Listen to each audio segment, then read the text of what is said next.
Bismillahirrahmanirrahim. Assalamualaikum warahmatullahi wabarakatuh.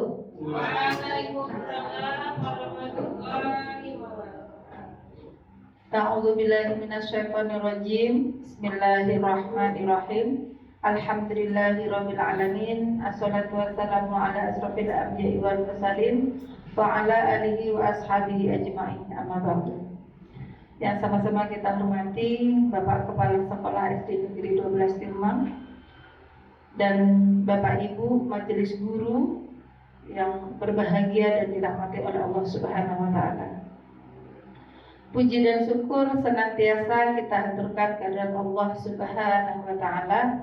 Alhamdulillah, hari ini pada kesempatan ini kita masih diberikan kesehatan dan kenikmatan sehingga bisa berkumpul bersama dalam keadaan sehat walafiat. Dan selanjutnya salawat beserta salam kita sanjungkan kepada junjungan kita yakni Nabi Agung Muhammad Sallallahu Alaihi Wasallam yang telah membawa kita semua dari alam jahiliyah menuju alam Islamiyah seperti yang kita rasakan. Bapak dan Ibu yang dirahmati oleh Allah, hari ini izinkan kami berdua hadir di depan membersamai Bapak dan Ibu dalam kegiatan diseminasi budaya positif di sekolah kita, sekolah tercinta kita ini. Dan demi kelancaran kita bersama dalam kegiatan ini, marilah bersama-sama kita membacakan basmalah. Bismillahirrahmanirrahim. Kemudian acara selanjutnya kami mohonkan pengarahan dari Bapak Kepala Sekolah tentang kegiatan baik kita kepada beliau Bapak Sutarto SPD. Disilakan.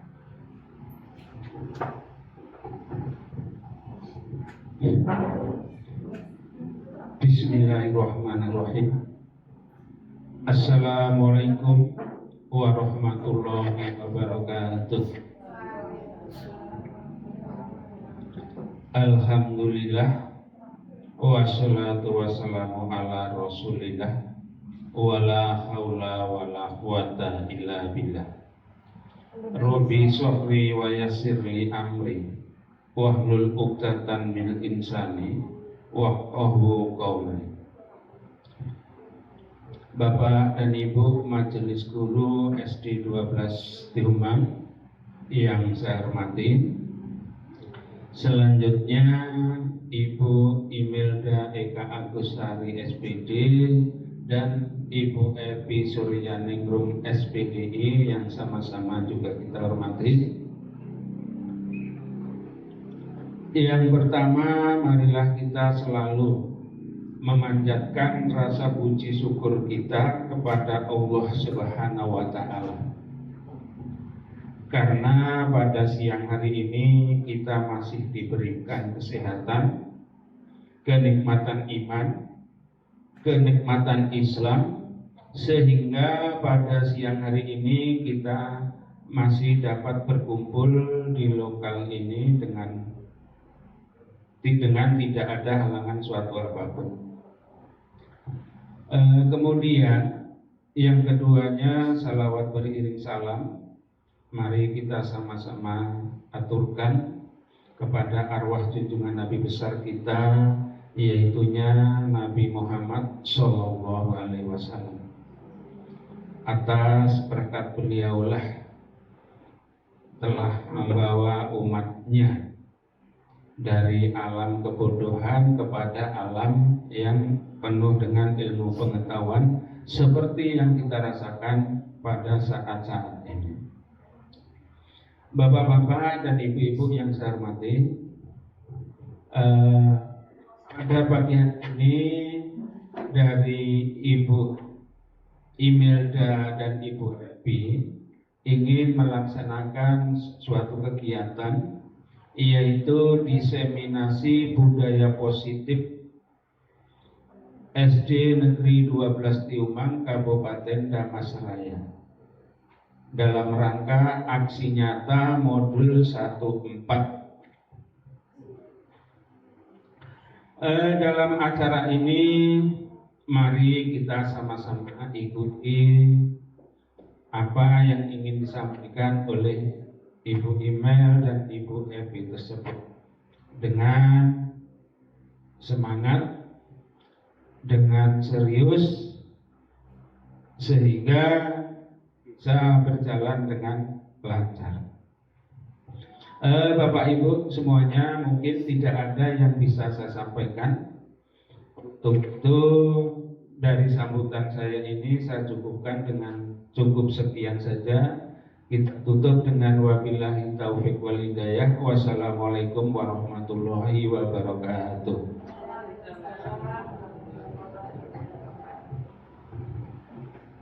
Terima kasih Bapak. Sambutannya semoga bisa kita ambil intisari dan kita bisa bersama-sama mengikuti kegiatan ini. Serius sekali nih kayaknya Bapak Ibu nih, ya. Kita santai tapi pasti. Saya dan Bu Imel insya Allah akan membersamai Bapak Ibu dalam 1 jam ke depan. Kalau serius-serius nanti Bapak Ibu ngantuk, saya ditinggalkan nanti. Jadi kita santai tapi pasti. Yang penting apa yang ingin kita sampaikan bersama-sama kita bisa ambil apa yang perlu kita ambil. Tapi Bapak dan Ibu, kami berdua di depan ini jangan dianggap yang paling pintar. Kami sama-sama belajar, sama-sama berjuang juga, dan sekarang sedang mengikuti pendidikan guru penggerak, dan inilah salah satu kegiatan yang harus kami sampaikan ke Bapak dan Ibu supaya Bapak dan Ibu juga mengerti seperti apa sih budaya positif itu dan harus kita lakukan apa sih budaya positif itu. Jadi nggak usah serius-serius ya. Senyum dulu Bapak Ibu. Kalau senyum nggak terdengar. Ayo tertawa dulu kita Bapak dan Ibu. Nah, baru ini. Walaupun ketakutan juga ini tertawanya. Dalam segi apa? Baik Bapak dan Ibu, karena kita ada 2 orang di sini, insya Allah nanti 3 materi akan disampaikan dengan Bu Imelda dan nanti akan saya lanjutkan. Jadi kami persilahkan waktu seluas-luasnya untuk Bu Imelda untuk memimpin diseminasi budaya positif kita di sekolah saat ini. Kepada Bu Imelda disilahkan.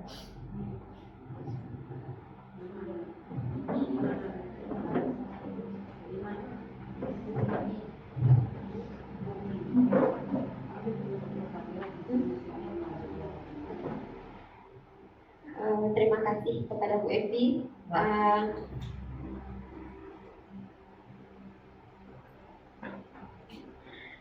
Assalamualaikum warahmatullahi wabarakatuh. Waalaikumsalam warahmatullahi wabarakatuh. Baiklah, untuk kali ini kata penghormatan dan mukadimah ditumpahkan kepada pembicara sebelumnya. Izinkan saya Imelda untuk menyampaikan 3 materi dari 6 materi yang akan kita bahas tentang budaya positif untuk kali ini. Baiklah, Bapak Ibu, sebelum kita mulai,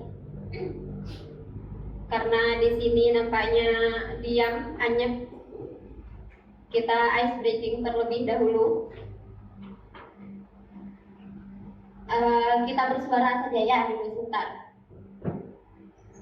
Mungkin Bapak dan Ibu pernah mendengarkan lagu Buka mulut tertawa 3 kali. Kita mulai ya. Buka mulut tertawa 3 kali. Buka mulut tertawa 2 kali. Buka mulut tertawa 1 kali. Buka mulut tertawa tanpa suara. Oke, terima kasih. Tangan untuk kita semua. Berarti memang ada tertawa yang tanpa suara ya Bapak Ibu. Baiklah.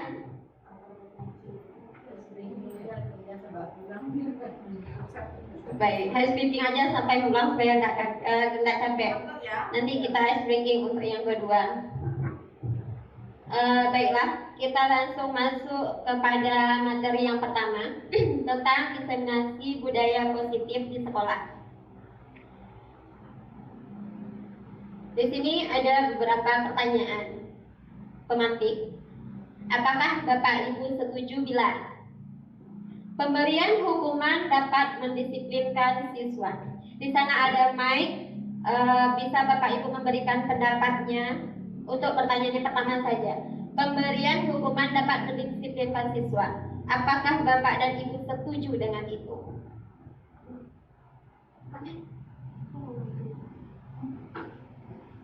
Ya, Bu Martini. Apakah Martini setuju apabila Jawabannya saya setuju dengan tidak. pemberian hukuman itu dapat mendisiplinkan siswa? Setuju apa tidak? Ya.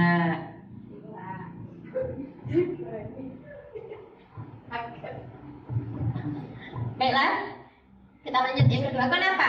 Bisa diberikan alasannya, Bu?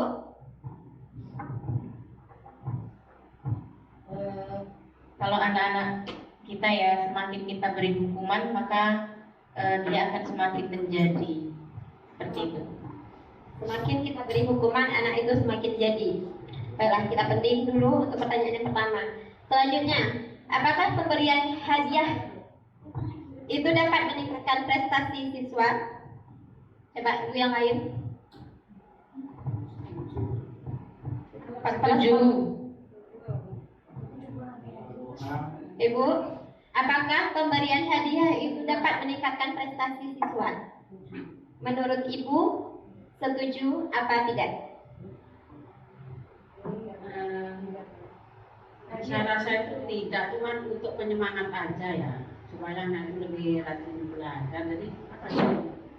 Berarti jatuhnya ke penyemangat. Ya. Seandainya anak semangat, akhirnya prestasinya bisa meningkat. Nah,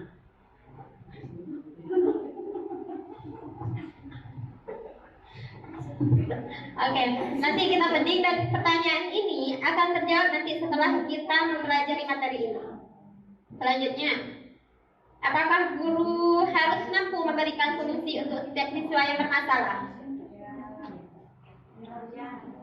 Mike, posisi Mike, Bu Eli.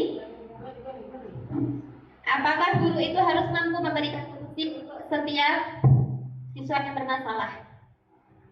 kalau menurut saya, kalau guru itu memang harus mampu, tetapi ada sedikit tanda kutipnya di sini. Masalah itu, penyelesaian masalah itu kan tidak harus selalu dari guru, mungkin bisa juga dari orang tua, mungkin juga bisa dari temannya sendiri. Oke, terima kasih. Pertanyaan terakhir. Apakah guru harus berperan sebagai teman bagi siswa? Ya, Alasannya? guru harus berperan sebagai teman bagi siswa. Alasannya karena guru itu di sekolah tidak hanya mengajar, dia juga harus mampu sebagai teman, sebagai sahabat, agar siswa itu bisa dekat juga dengan guru. Oh, siap. Oke. Dari pertanyaan ini, setelah kita mempelajari materi dengan materi nanti, Bapak Ibu nanti bisa apakah jawaban yang kita berikan itu atau pendapat kita itu sudah benar atau tidak. Di sini kita akan membahas tentang budaya positif. Tahukah Bapak Ibu apa itu budaya positif? Dari katanya budaya positif. Kebiasaan yang baik.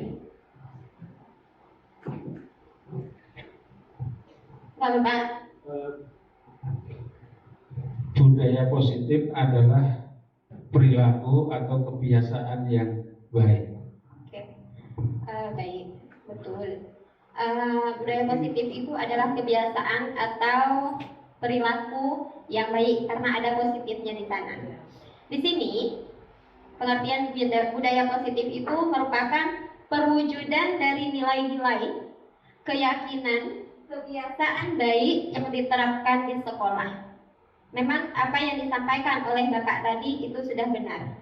Di sini budaya positif itu akan terpenuhi dengan konsep inti yang ada 6. Di sini konsep intinya ada disiplin positif, motivasi perilaku manusia, keyakinan kelas, kebutuhan dasar manusia, posisi kontrol seorang guru, dan segitiga restitusi. Keenam konsep inti ini saling berkaitan, dan untuk saat ini saya akan menjelaskan yang pertama saja, dan nanti dilanjutkan oleh Bu Evi untuk materi 3 dari 6 yang kedua. Dan sekarang kita akan melakukan sebuah permainan. Di sini ada permainan cobalah buka. Bapak dan Ibu berpasang-pasangan berdua. Silahkan di sini cara bermainnya. Satu, menutup atau membuat tangan itu terkepal. Bayangkan ibu memiliki sesuatu yang sangat berharga. Sementara yang satu lagi, ibu berusaha untuk membuka kepalan tangan teman. Terserah bagaimana cara ibu membuat terbuka, baik itu dengan bujukan, baik itu dengan ancaman, baik itu dengan iming-iming hadiah atau apapun. Yang satu berusahalah untuk membuka kepalan teman, yang satu teman berusahalah untuk mempertahankan apa yang Bapak Ibu punya. Kita cobakan itu dalam waktu 30 detik saja, tidak usah lama-lama. Bisa atau tidak? Bisa kita mulai Bapak Ibu? Ayo Bu Nur, sama aku Bu Nur. Salah satu darinya itu mengapa? Kita memiliki berdiri, silakan berdiri Ibu. Kita memiliki sesuatu yang satu saja tangan. Kita memiliki satu yang sangat berharga. Bayangkan satu yang sangat berharga. Dan teman yang membuka itu usahakanlah berbagai macam cara supaya kepalan tangan kawan bisa terbuka. Baik itu diapakan, dibujuk, diapakan, kekerasan. Satu saja.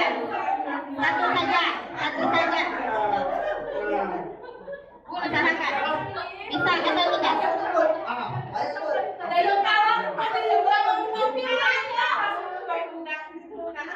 Usahakan berbagai upaya. Usahakan lakukan. Boleh dengan bujukan, boleh pakai kekerasan, boleh dengan cara dikit. Bagaimana caranya? Berusahalah untuk membuka kepalan tangan teman.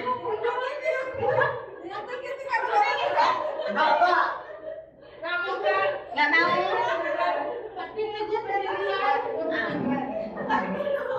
Nah,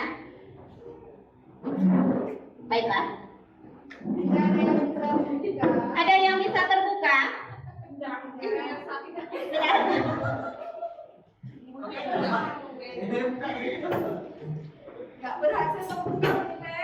Gak berhasil membuka. Satu pun tidak ada yang berhasil membuka. Tidak. Kekeh pendirian. Gak mau dilihat barangnya sama temennya. Baiklah. Dari sini saya mau bertanya bagi ibu yang mengepal tangannya. Satu saja. Siapa yang mengepalkan tangannya tadi? Itu dengeran pembicaraan. Pengantini tadi mengepalkan tangan? Kiri. Iya. Mengepalkan tangan. Ditaruh kiri. Iya, tidak. Nah, apa alasan ibu tidak mau membuka kepalan tangan ibu? Kebuka tadi Bu Mel, karena saya udah nggak tahan terasa sakit di mulut-mulut. Berarti terbuka tadi ya? Iya. Oke, berarti ada yang terbuka tadi. Berkat usaha keras dari Bu Putri akhirnya bisa. Oke lah. Berarti dengan kekerasan ya Bu Putri? Iya, Bu. Ya, dengan kekerasan akhirnya bisa membuka apa yang disimpan oleh Bu Martini. Ini nanti kalau kita perhatikan, sebenarnya posisi kontrol itu ada pada siapa? Yang mengepal atau yang membuka? Yang membuka. Posisi kontrol menurut Bapak Ibu ini berada pada tangan siapa?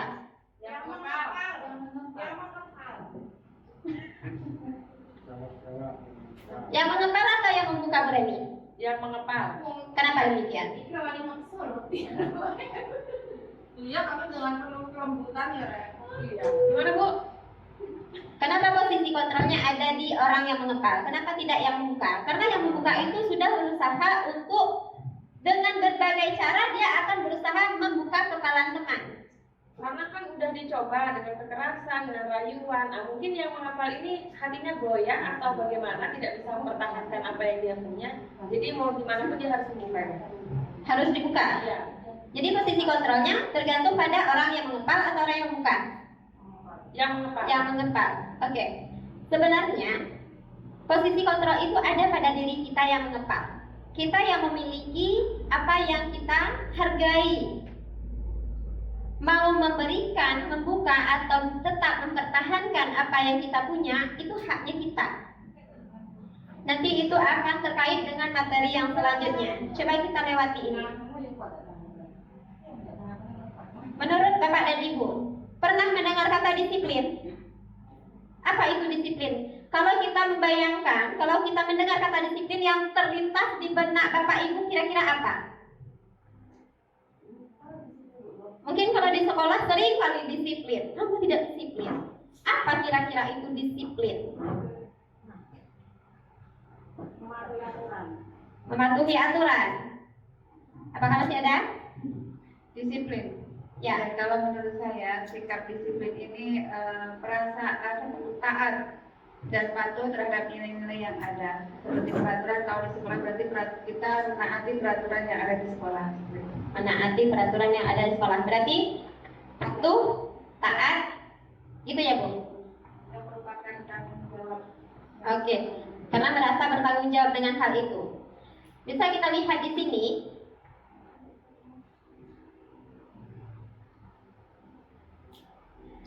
Menurut Dian Gozan, dalam bukunya Restructuring School Discipline pada tahun 2001, menyatakan bahwa disiplin itu berasal dari bahasa Latin yaitu disiplina.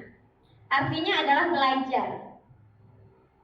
Disiplina itu adalah menurut Dian Gozan dalam sebuah buku pada tahun 2001.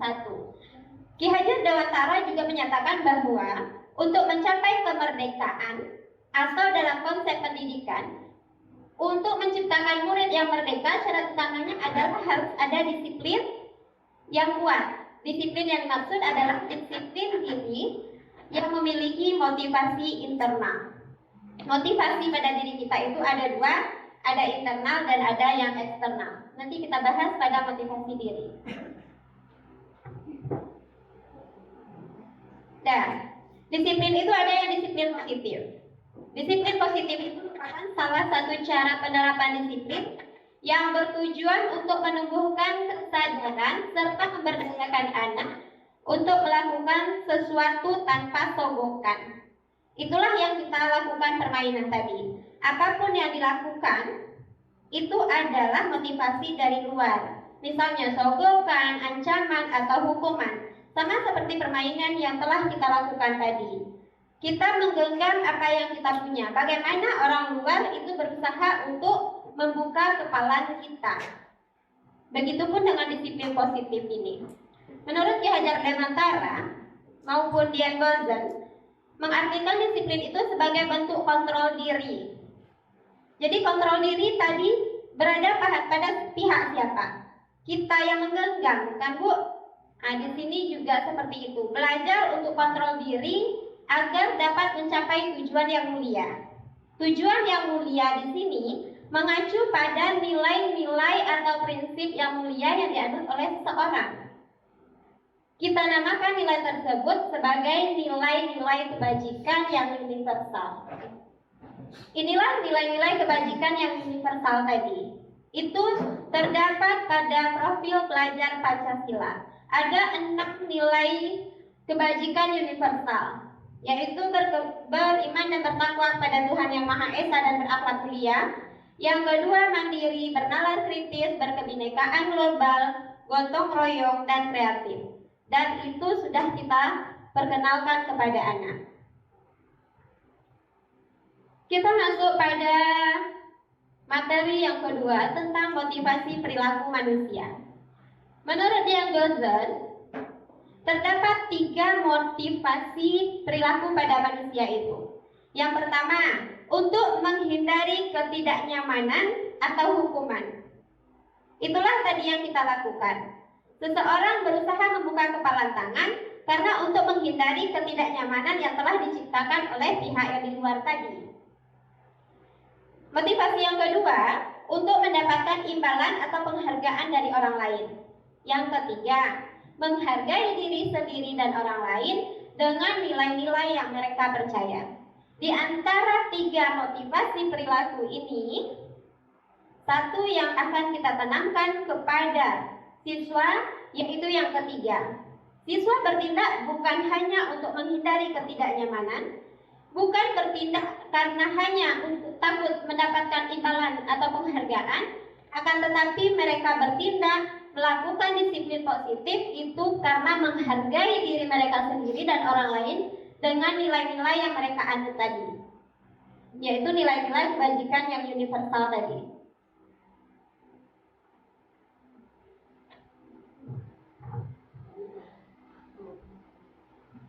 Untuk selanjutnya, materi tentang hukuman, konsekuensi, restitusi.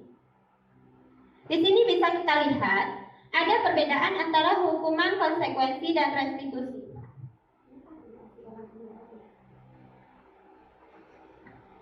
Dan untuk hukuman itu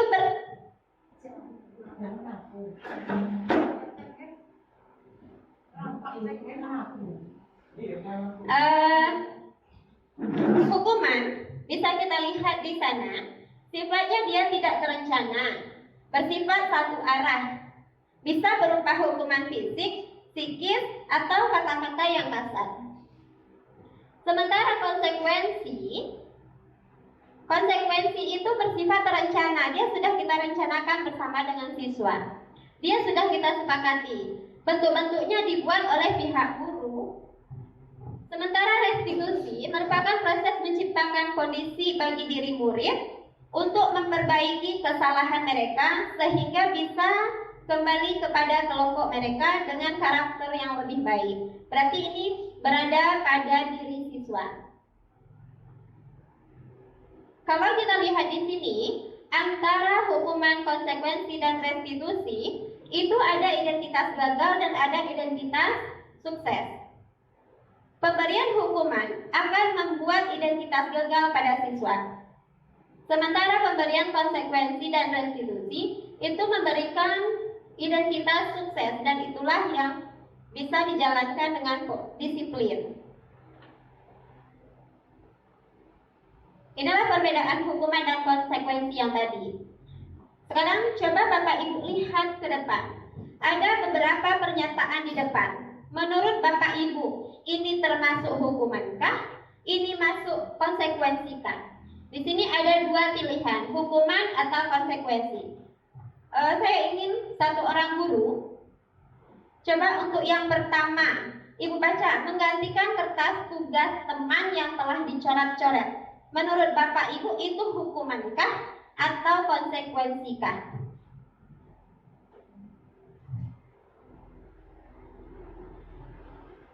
Kalau kita lihat materinya tadi, inilah perbedaannya. Hukuman itu sesuatu yang menyakitkan harus terjadi. Konsekuensi sesuatu harus terjadi. Hukuman membuat anak sakit fisik maupun hati untuk jangka waktu yang lama. Sementara konsekuensi membuat anak merasa tidak nyaman dalam jangka waktu yang pendek. Kalau kita lihat pada soal yang tadi, menurut Bapak Ibu, untuk pertanyaan yang pertama, menggantikan kertas tugas teman yang telah dicoret-coret, itu termasuk hukumankah atau termasuk konsekuensikah? Konsekuensi. Kita coba kunci dulu untuk yang pertama. Pertanyaan yang kedua, berjemur di lapangan jam 12 siang karena mengobrol dengan teman. Hukuman. Yang ketiga, berdiri di depan sambil mengangkat kaki satu karena tidak menjawab pertanyaan. Hukuman. Berarti yang pertama konsekuensi, yang kedua hukuman, yang ketiga hukuman. Yang keempat, membersihkan tumpahan air di meja karena tersenggol saat belajar. Konsekuensi, terlambat hadir 10 menit dan diminta untuk tinggal 10 menit untuk membahas ketinggalan pelajaran. Konsekuensi. Coba kita tengok jawabannya. Itulah dia. Yang pertama memang sanksi atau konsekuensi. Yang kedua tadi adalah hukuman, yang ketiga hukuman, yang keempat betul. Berarti tepuk tangan untuk kita semua ya. Nah, kita masuk ke materi lanjutan tentang mengapa keyakinan kelas. Kenapa bukan peraturan kelas? Sama atau berbeda?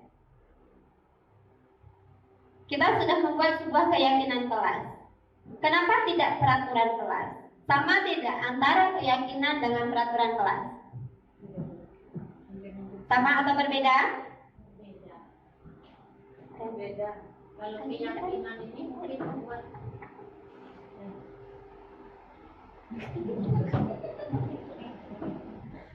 berbeda antara keyakinan dengan peraturan. Kalau keyakinan ini mungkin disusun atau dibuat oleh anggota kelas itu semua. Sementara peraturan ini bisa berasal dari atasan seperti sekolah atau mungkin dari kepala sekolahnya. Ya, Itu kira-kira. oke. Keyakinan itu disepakati secara bersama, itu intinya ya Bu. Sementara peraturan bisa muncul dari orang yang berkuasa dari atas. Coba kita lihat di sini. Keyakinan kelas dibuat berdasarkan kesepakatan guru dan siswa yang bersifat universal, yang bersifat secara menyeluruh di dalam kelas kita. Sementara peraturan biasanya dibuat oleh guru dan bersifatnya satu arah. Kita hanya pengen anak itu seperti itu, tanpa meminta kesediaan anak. Setujutah anak dengan peraturan yang kita buat? Oke, lanjut. Di sini ada perbedaan antara peraturan dengan keyakinan kelas. Nah, pada peraturan, kalau kita lihat di sini, ada kalimat dengan diawali dengan kata-kata yang negatif. Contohnya di sini, dilarang, dilarang, dilarang, jangan. Itu kan sebenarnya kata-kata negatif. Sementara pada keyakinan kelas, kalimat yang dibuat adalah kalimat-kalimat positif. Misalnya, selalu kembalikan buku ke tempatnya. Itu adalah bentuk nilainya adalah nilai tanggung jawab. Seperti itu. Kalau misalnya kita ambil dilarang menggunakan narkoba, itu berhubungan dengan kesehatan. Jadi di keyakinan ini, kita membuat nilai-nilai yang akan dijalankan. Kira-kira paham Ibu? Dan di sini ada prosedur pembentukan kelas. Di sini ada beberapa prosedur pembentukan keyakinan kelas atau keyakinan sekolah. Keyakinan itu ada keyakinan sekolah, itu kita bikin dengan seluruh warga sekolah. Sementara keyakinan kelas itu kita yang berada di dalam kelas saja. Nah, saya rasa sekian untuk pemaparan materi yang pertama, disiplin positif, motivasi perilaku, dan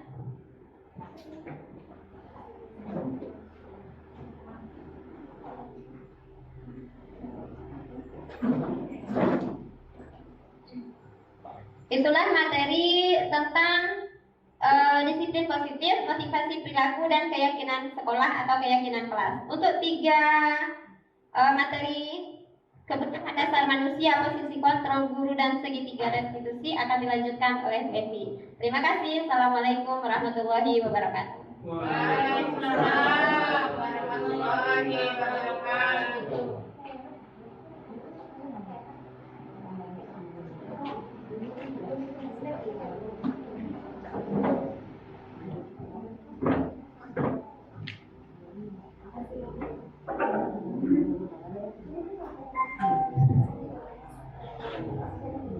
Masih semangat Bapak Ibu? Saya ambil alih ya, ngantuk ya. Oke, bismillahirrahmanirrahim. Assalamualaikum warahmatullahi wabarakatuh.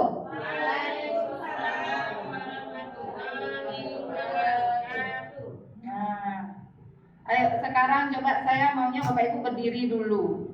HP diletakkan, saling pandang-pandangan dengan teman sebelah. Pak Angges sama Bapak.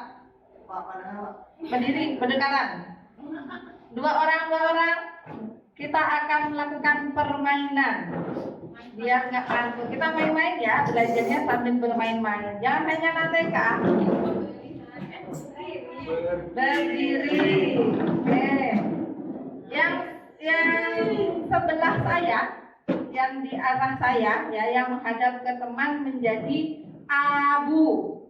Namanya Abu. Ya. Yang menghadap ke saya namanya Abi. Dan tangannya saya meminta sama-sama mengepal di depan Abi dan Abu. Berdekatan. Ibu berdekatan, nanti ibu nggak bisa memegang tangan Abi. Kita saling memegang, mengepal dan memegang.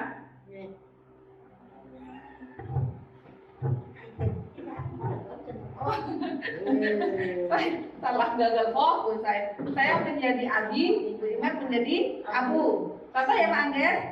Jadi kalau saya bilang Abi tadi, Abi, Abu. Kalau saya bilang Abi, saya simpan tangan saya, kan harus memegang, harus mencari. Ya. Abu, saya Abu, Ibu Abi. Sebelah sini Abi, Abu, sebelah situ Abi. Kalau dibilang Abi, tapi tangan Ibu aku megang begini. Sekarang saya tanya, Abi yang menjadi Abi angkat tangan. Abi. Nah, menjadi Abi ya, Abi. Oke, Abu. Nah, jadi ingat menjadi Abu. Oke, kalau saya panggil Abi, berarti yang Abu memegang tangan Abi. Kita konsentrasi. Jadi siapa yang Abi, siapa yang Abu? Simpan. Kalau ya. Jangan biarkan dia lari. Jangan biarkan dia lari. Kita harus mengendalikan tangan kita masing-masing. Ya, konsentrasi. Mulai ya. Paham ya? Abi. Abu.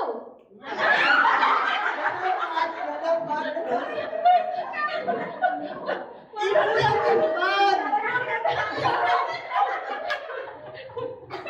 Ada satu yang ketangkep ya. Abu Abi pasti bingung dengan namanya. Nanti saya ganti namanya Abi dan Anu nanti bingung. Abu Abi. Kita mulai lagi. Punur cedera nggak? Tidak. Oke. Sekali lagi. Abu.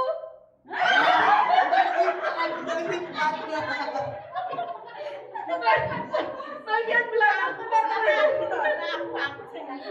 waduh ya. Lagi. Abi.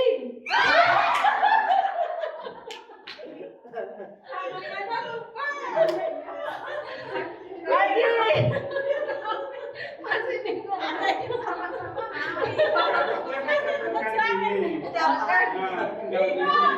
Oke, sekarang tangannya ditempelkan biar lebih mudah katanya. Ya, tempelkan. Ingat namanya masing-masing. Nanti ditarik.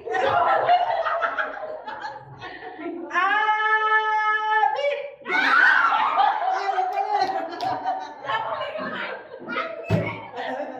Oke, terima kasih. Boleh kembali Bapak Ibu. Ini masih berkaitan juga dengan permainan dari Bu Iman tadi, saling mengepalkan tangan. Jadi siapa yang bisa mengendalikan tangan kita, siapa yang bisa mengendalikan kepala kita adalah diri kita sendiri. Jadi tadi yang pertama siapa? Bapak Sutarto dengan Bu Nur ya, Bu Amini ya.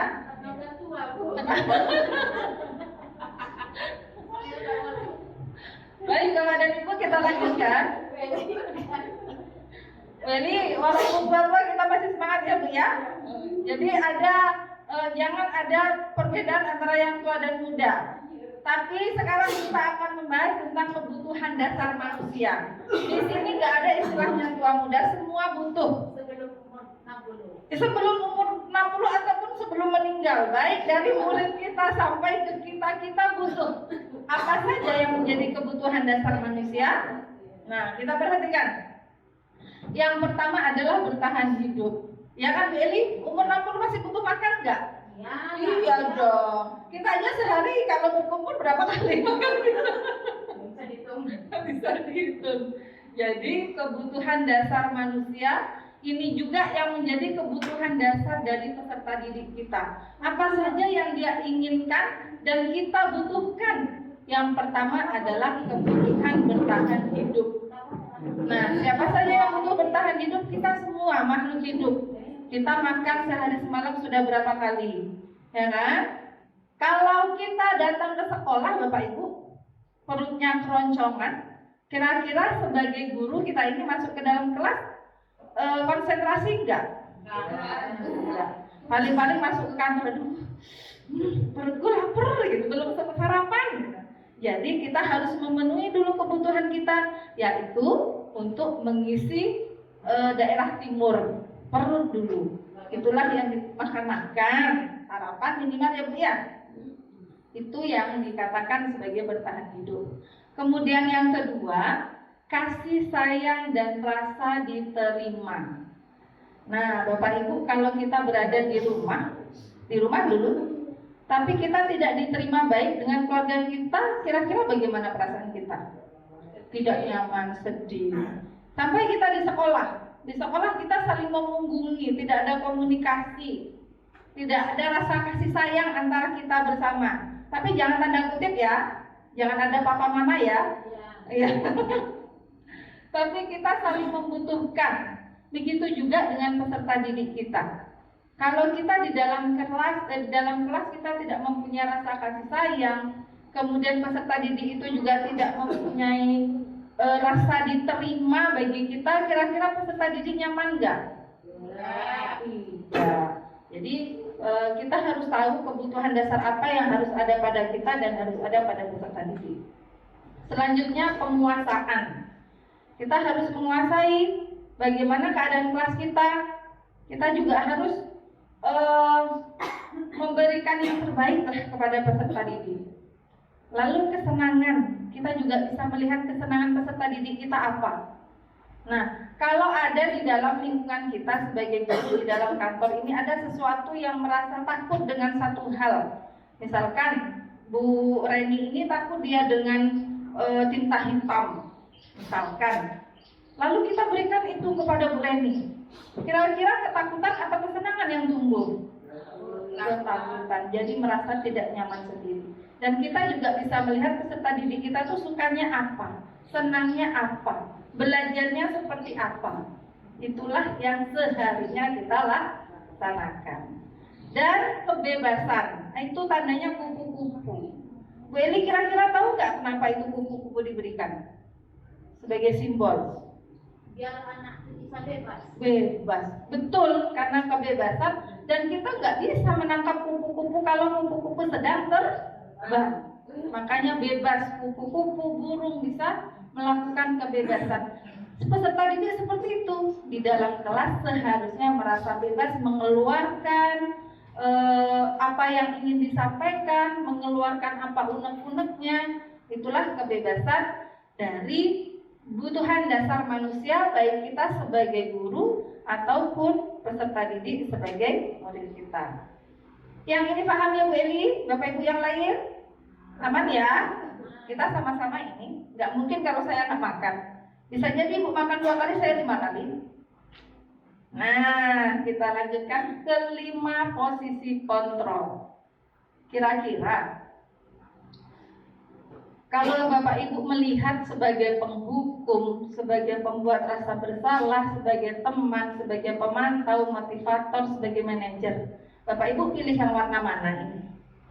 Posisi kita, 5 posisi kontrol guru kita di dalam kelas kita seperti apa kira-kira? Penghukum, masih penghukum? Pak Tarto ya? Enggak. Pembuat rasa bersalah? Bisa jadi. Sebagai teman? Selalu. Sebagai pemantau atau motivator? Monitor? Ya. CCTV kita ya di dalam rumah. Sebagai manajer? Tidak. Pengusaha gitu. Nah, menurut Bapak dan Ibu, dari kelima kontrol ini ada nggak yang istimewa? Ada nggak yang bagus? Atau semua bagus? Yo, mic di mana mic? Ini kepada takut ya megang. Bu Reni, mic Bu Reni. Coba menurut Bu Reni. Tapi yang sebagai teman setuju karena menurut teman Ayo, kira-kira ini semuanya bagus atau ada yang terbagus? Bisa ngandani teman. Yang megang mic Bu Nur. Ayo Bu Nur. Menurut Bu Nur ini dari kelima posisi kontrol ada nggak yang terbaik atau semuanya baik? Ya. Dari kelima posisi kontrol ini yang terbaik dan yang kita mau usahakan itu menjadi sebagai posisi kontrol sebagai manajer. Jadi adalah pelengkap dari 4 posisi kontrol yang di bawahnya atau yang sebelumnya. Menjadi manajer inilah yang kita akan usahakan. Semoga kita bisa menjalannya karena manajer ini yang paling terbaik selain di bawahnya itu ada sebagai teman atau pemantau. Sebagai penghukum ini banyak kita lakukan sebelum-sebelumnya dan ternyata ini adalah suatu kesalahan ya untuk kita sebagai guru. Kita berusaha untuk menjadi posisi manajer, insyaallah. Posisi manajer. Nah, alhamdulillahnya manajer ini di bawah ya, jadi pelengkap ya, gitu ya Bu Nur ya. Nah, oke, dari Bu Nur kita tampung. Tapi tadi Bu Martini saya mendengar sebagai teman katanya. Nah, boleh saja. Sekarang kita ingin melihat kira-kira posisi kontrol yang manakah yang terbaik bagi kita sebagai seorang guru. Ini 5 posisi kontrol. Guru berbuat sebagai penghukum tadi ada ya, penghukum, pembuat rasa bersalah, sebagai teman, sebagai pemantau, sebagai manajer. Oke, nanti kita bahas ini. Kita lanjutkan dulu. Saya ingin melihat Bapak dan Ibu melihat video terlebih dahulu.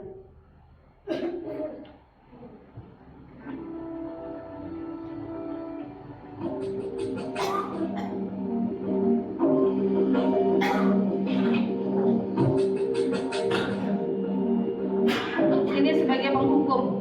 Maren, sini kamu. Selamat pagi, Bu. Sini kamu. Selalu terlambat. Kamu deh pasti terlambat. Bu, saya... Apa coba? Alasan kamu apa lagi? Kapan sih kamu tidak terlambat? Malas sekali ya kamu jadi anak. Saya... Dasar pemalas. Gak kapok-kapok sih kamu. Sudah berapa kali terlambat? Ada titiknya nggak ini Bu? Kamu keliling lapangan basket 2 kali. Kenapa saya harus keliling lapangan basket, Bu? Kenapa? Kamu lawan ibu. Berani-beraninya jawab.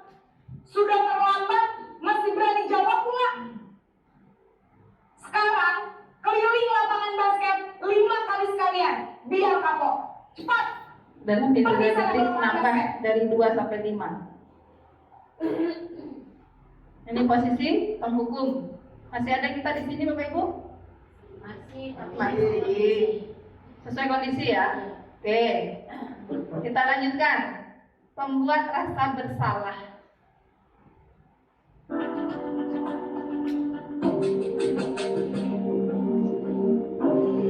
Orangnya masih sama kok.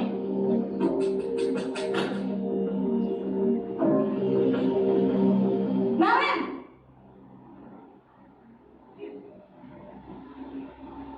Selamat pagi, Bu. Naren. Kamu kenapa terlambat lagi, Nak? Ya Tuhan, Naren. Kamu senang ya bikin ibu susah ya? Kalau kamu terlambat lagi, nanti ibu yang ditegur bapak kepala sekolah, Nak. Disangka ibu tidak bisa membina kamu. Duh, gimana ini?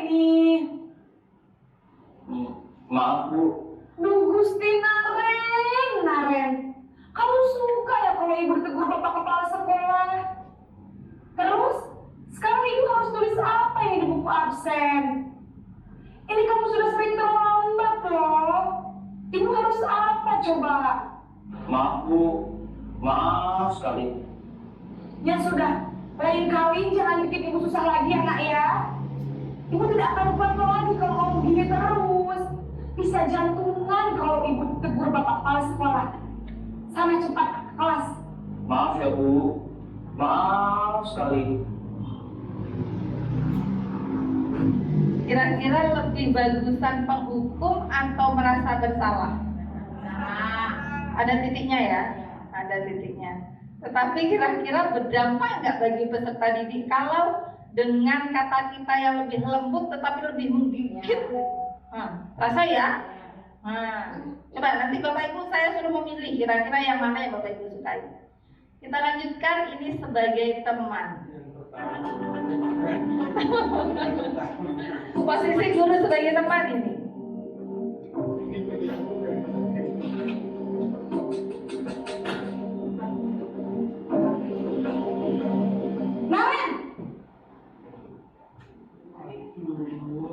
Waduh, terus dipanggil terus dari orang lain. Wah, sudah jam berapa ini nak? Terlambat lagi ya sayang. Iya Bu, habis ibu saya menyalahkan saya Bu. Kamu malah menyalahkan ibu kamu. Kamu bukannya anak yang larinya paling kencang. Kok terlambat sih? Iya Bu, saya memang terlambat bangun tadi. Jadi biarpun saya lari kencang, tetap gak kejar Bu. Ya sudah sana. Nanti lain kali larinya lebih kencang lagi ya. Biar gak terlambat lagi. Bikin senang ibu. Demi ibu. Bisa kan? Bisa lah Bu. Ya sudah sana masuk kelas. Ibu beresin urusan absen kamu. Kamu ini ada-ada saja. Ini kalau di SMA bahaya nih Bapak Ibu. Ya Pak Ges ya, kalau bapaknya masih single, kemudian anaknya yang membuat kesalahan ini perempuan, posisikan sebagai sebagai teman. Ya Allah nak sayang, aduh, terbawa ke hati. Jadi kalau sebagai teman memposisikan kita lebih care kepada peserta didikan. Masih ada dua lagi Bapak Ibu, kita lanjutkan. Ini sebagai pemantau atau monitor. CCTV kita ini sebagai guru.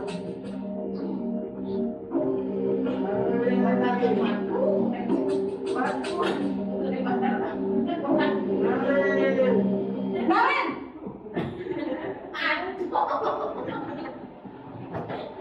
Selamat pagi Bu.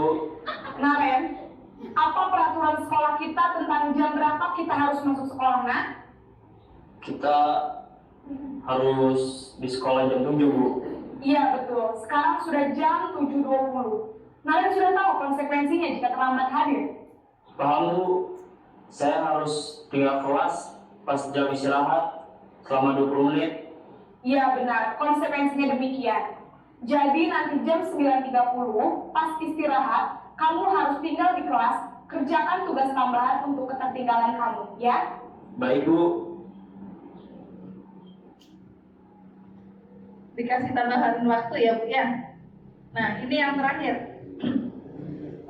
Dari keempat tadi, ini yang terakhir, ini yang kelima. Coba kita perhatikan.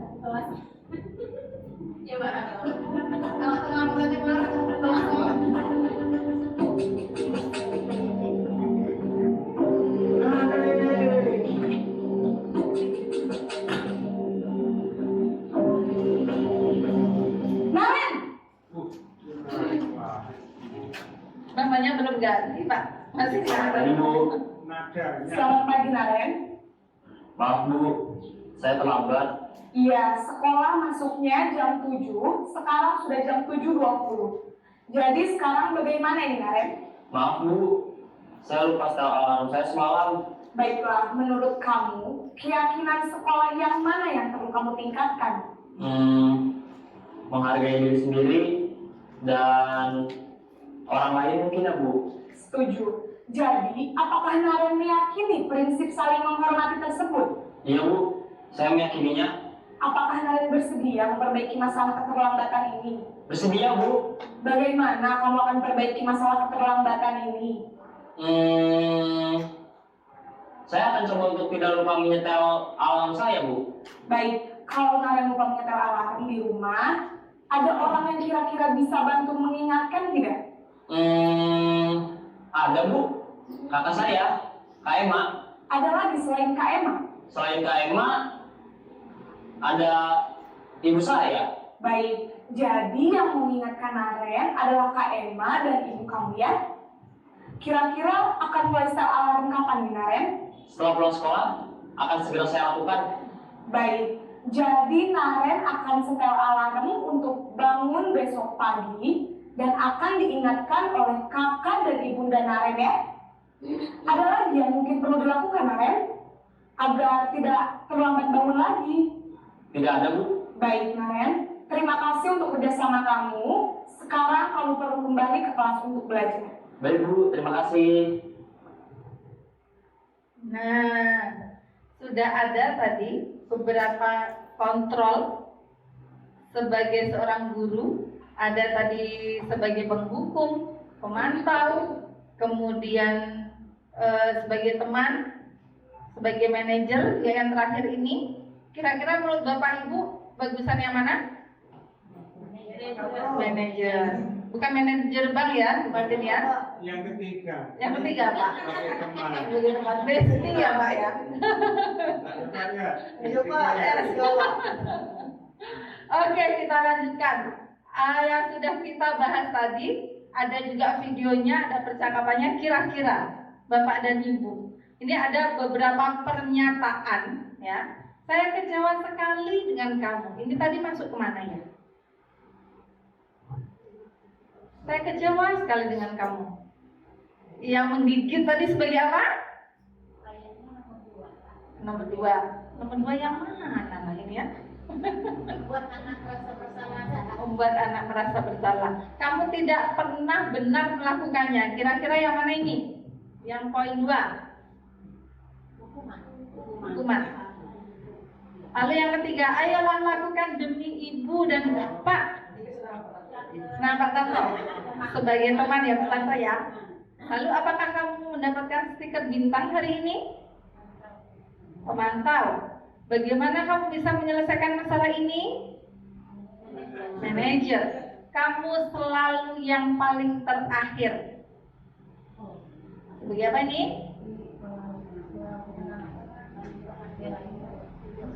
Menjudge, penghukum. Nah, kita tengok jawabannya. Membuat orang merasa bersalah. Saya kecewa sekali dengan kamu. Kamu tidak pernah benar melakukannya. Seperti ini tadi ya Beli ya. Kemudian ayolah lakukan dengan Bapak Ibu. Ya ini Besti tadi Pak Tanto. Pemantau betul, manajer dan penghukum.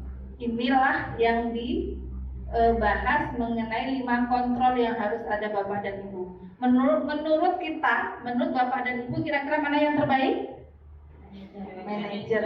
Berarti kita perlu dengan anak itu ada kesepakatan berkaitan dengan materi yang disampaikan Bu Mel tadi. Kesepakatan sekolah itu kalau di sekolah, kemudian kesepakatan kelas kalau di kelas.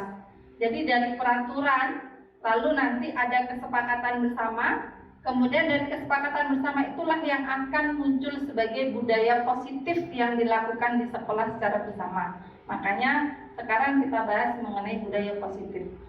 Turunnya dari mana? Turunnya adalah dari sekolah, dari kelas yang berupa peraturan dari sekolah, kemudian di kelas keyakinan kelas, barulah menjadi budaya positif. Itu ya Bapak dan Ibu. Paham mengenai materi yang ini? Insya Allah. Nah, kita lanjutkan membahas tentang restitusi. Dari permasalahan tadi, video-video yang kita lihat, itu ada ternyata cara penyelesaian masalahnya. Kalau tidak ada masalah, tidak ada restitusi.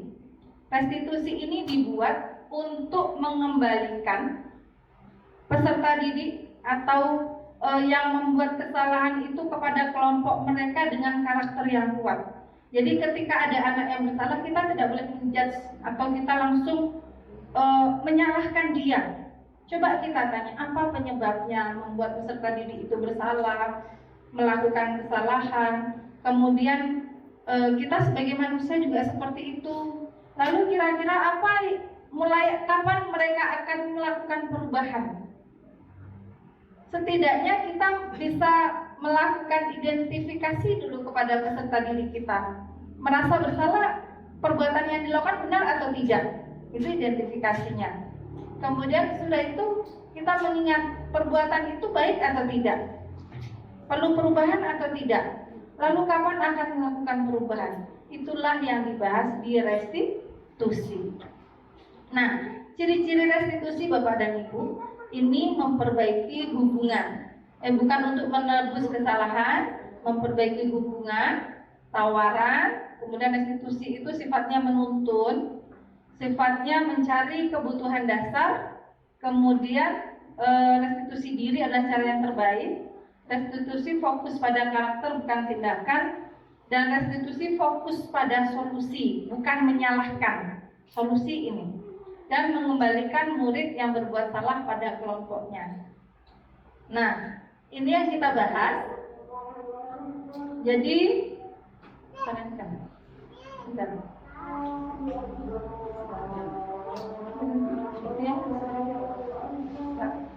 lanjutkan saja. Nah, di sini Bapak dan Ibu, tahapannya ada menstabilkan identitas, kemudian validasi tindakan yang salah, ini tadi yang sudah saya jelaskan, dan menyatakan keyakinan. Jadi di akhir dari pembahasan kita menyatakan keyakinan kelas sekolah kita apa, keyakinan kelas kita seperti apa, supaya murid tidak merasa sendirian. Kita lanjutkan saja. Nah, ada pertanyaan? Ini ya, ini membahas dari pertanyaan awal, pertanyaan pemantik yang disampaikan sama Bu Imel tadi. Kira-kira setelah kita mempelajari ini, pemberian hukuman dapat mendisiplinkan siswa enggak? Tidak, jawabannya tidak. Justru hukuman akan membuat peserta didik akan merasa terbebani, lebih takut lagi ya Bu ya. Betul, jawaban Bu Martini hebat. Yang kedua, pemberian hadiah meningkatkan prestasi siswa. Jawaban Bu Eli tadi bagaimana? Bu Am ya? Belum, tidak. Betul, karena kalau meningkatkan prestasi siswa itu harus belajar usaha dari dirinya sendiri. Terus guru harus mampu memberikan solusi untuk setiap siswa yang bermasalah. Betul ini? Nengok kondisi. Tetapi kita harus menempatkan diri kita sebagai manajer ya Bu ya. Jadi kita ketika murid bermasalah melakukan kesalahan, kita harus mengingat kesepakatan kelas kita apa, kesepakatan sekolah kita apa, supaya murid bisa kembali ke solusinya, kembali ke awalnya sebagai apa kita harus menempatkan diri kita gitu ya. Nah, baik, guru harus berperan sebagai teman bagi siswa. Bagaimana Bu Martini? Benar. Ada saatnya kita sebagai teman, tapi kita juga punya batasan supaya tidak saling keterkaitan. Karena kalau sudah sebagai teman sekali antara murid dengan guru, nanti muridnya jadinya selengean, ya kan? Muridnya nanti nggak benar-benar dengan gurunya dianggap bestie. Hai bro, bahaya itu nanti bro semua jadi. Nah, baik Bapak dan Ibu, ini ada contoh restitusi yang sudah saya lakukan dengan peserta didik kita. Coba kita perhatikan terlebih dahulu ya.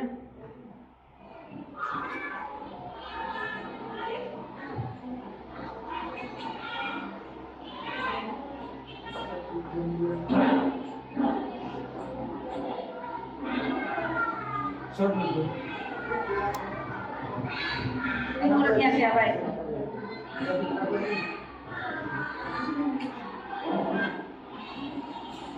Assalamualaikum Mbak Alia. Dia tahu nggak kenapa dipanggil ke sini? Nggak tahu. Kira-kira Mbak Alia ada melakukan kesalahan nggak sih? Ada. Tadi itu sudah ada laporan dari teman-teman. Katanya Mbak Alia membuang sampah sembarangan. Betul atau tidak?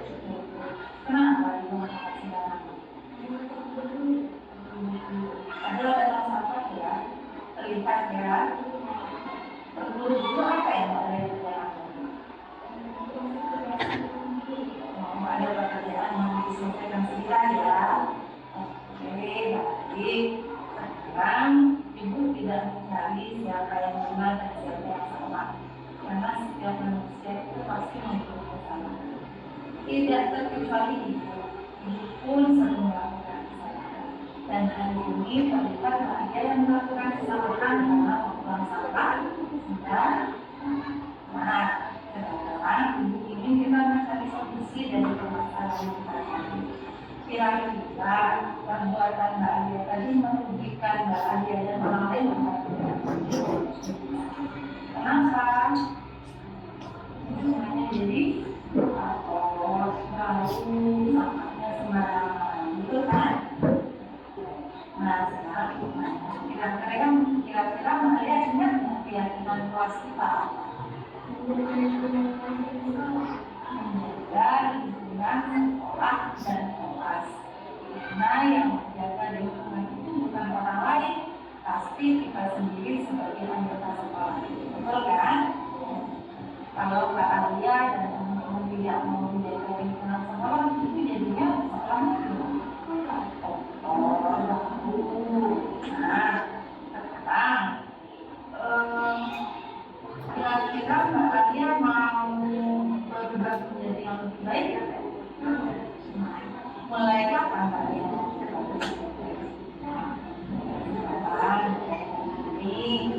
Jadi pembelajaran apa yang bisa Mbak Alia dapatkan? Kira-kira Mbak Alia mau mengulangi lagi atau tidak? Nanti sampah dibuang mana? Buang sampah yang harus dilakukan di tempatnya sampah itu di mana?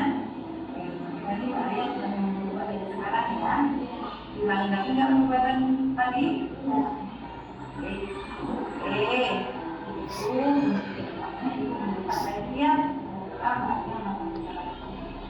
Siap mengulang perbuatan yang baik ya Mbak ya, jangan tidak baik ya. Baik, terima kasih, kita cukupkan. Saya kalau melihat video saya sendiri itu tertawa-tertawa, ternyata lucu juga ya. Oke, Bapak dan Ibu, alhamdulillah sudah sampai di penghujung pembahasan apa yang saya dan Bu Imanda sampaikan. Tapi Bapak dan Ibu, dari diseminasi budaya positif kita hari ini, kami berdua menginginkan ada kata sepakat bagi kita, Bapak dan Ibu, secara bersama-sama merubah sekolah, menimbulkan budaya positif di sekolah itu tidak bisa hanya kami berdua, tapi harus kita berkolaborasi secara bersama-sama untuk menjadikan budaya positif yang baik di sekolah. Setuju atau tidak Bapak dan Ibu? Setuju atau tidak? Alhamdulillah, alamin. Sampailah kita di penghujung acara. Terima kasih Bapak Kepala Sekolah sudah mendampingi kami sampai selesai, dan terima kasih juga untuk Bapak Ibu semuanya sudah berkolaborasi membantu kami semua, dan acara kita tutup. Terima kasih atas segala perhatian, mohon maaf atas segala kesalahan. Saya akhiri billahi taufiq wal hidayah. Assalamualaikum warahmatullahi wabarakatuh. Bergerak bermakna.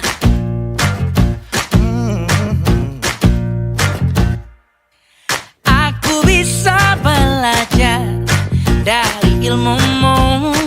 Assalamualaikum warahmatullahi wabarakatuh. Waalaikumsalam warahmatullahi wabarakatuh. Hari ini kita akan membuat yang namanya keyakinan kelas. Keyakinan kelas itu adalah sebuah bentuk untuk menjalankan disiplin positif untuk kamu, untuk demi kenyamanan kita dalam belajar. Nanti kamu akan membuat apa yang kamu inginkan, bagaimana cara kita belajar di dalam kelas. Misalnya tidak boleh meribut, berarti menjaga suasana yang tenang. Tidak boleh Demi cita-cita belajar bergerak bermakna.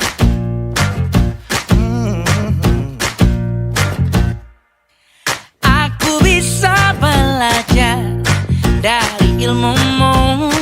Oh, kamu bisa belajar dari yang ku tahu. Belajar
berbagai usia. Dan ingatlah bahwa kita insan yang merdeka. Belajar, bergerak, bermakna. Itulah kira-kira kesepakatan kelas keyakinan yang akan menjadi keyakinan kelas kita. Kira-kira ada yang harus kita hapuskan? Tidak? Cukup itu? Ada lagi yang mau menambahkan? Tidak. Inilah yang harus kita yakini. Inilah yang harus kita jalankan demi kenyamanan, demi keamanan kita selama di kelas 4. Sepakat? Sepakat. Sepakat, Bima? Oke. Terima kasih. Nanti ini akan Ibu cetak. Kita tempel di dinding untuk mengingatkan kita setiap hari. Itulah yang telah kita sepakati pada hari ini. Nah, demikianlah pembuatan kesepakatan kelas kita. Terima kasih. Assalamualaikum warahmatullahi wabarakatuh.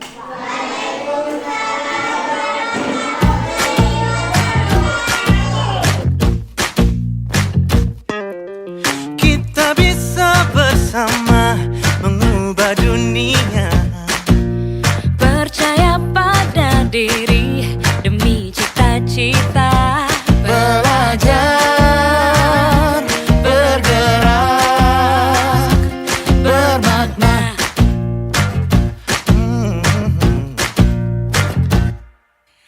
Aku bisa belajar dari ilmumu. Oh, kamu bisa belajar dari yang ku tahu. Rizky, selamat siang. Apakah Rizky tahu kenapa Rizky Ibu panggil hari ini? Nggak tahu. Tadi Ibu melihat Rizky mengganggu temanmu yang sedang mengerjakan tugas. Ya? Iya. Baiklah.